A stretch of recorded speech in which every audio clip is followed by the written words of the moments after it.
Hi, I'm Congressman Pat Fallon, and welcome to another segment of Fake News.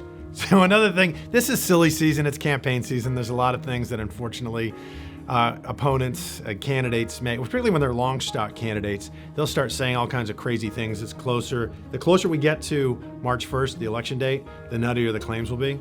So one of the claims is that Pat Fallon is being taken to court by one of his business partners. That is an absolute lie. So here are the facts, and they're indisputable. That in the 30 years that I have been conducting business, I've never been sued. I've never seen the inside of one courtroom. Not once. And I suspect why that is because I've always held myself to the highest standards of morality, honesty, and integrity. To have someone insinuate otherwise, for mere base, raw, naked political gain is disgusting. I've had a dozen business partners over the last 3 decades, and we all, every one of them, remain friends to this day. Good friends and strong allies. The situation being referenced by one of my opponents, this is liberal hit piece that he cites, as Paul Harvey used to say, here is the rest of the story. The person in question is a lawyer and a decades-long DC lobbyist, and he is a retired military reservist. 16 years ago, I met with this fella, and I gave him 10% of a small new company I was starting, and I gave it to this individual to set up a meeting. He never invested 1 red cent into the company, not $1. He never lifted a finger to help the business. And since that day that he met me, which was a day that he should thank his lucky stars for, he has received $600,000 from me since about 2007. And there's no lawsuit here, by the way. I filed arbitration against this guy, not the other way around. The only action he ever took was to file a frivolous discovery motion in a Denton County courthouse.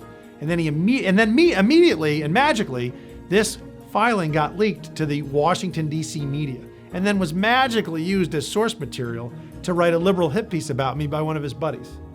The motion stood a snowball's chance in Hades, and oh, look at that. Last week, they not surprisingly at all, withdrew it entirely because it had served its purpose, which he wanted to be a pain in my backside and ratchet up the price that I'd be willing to pay him to just go away. So there's more to this that would horrify you, but that's really kind of honestly best left to be discussed in front of the arbiter, which we're going to have a case in the following months. That'll be heard then. This isn't our first election cycle, yours or mine.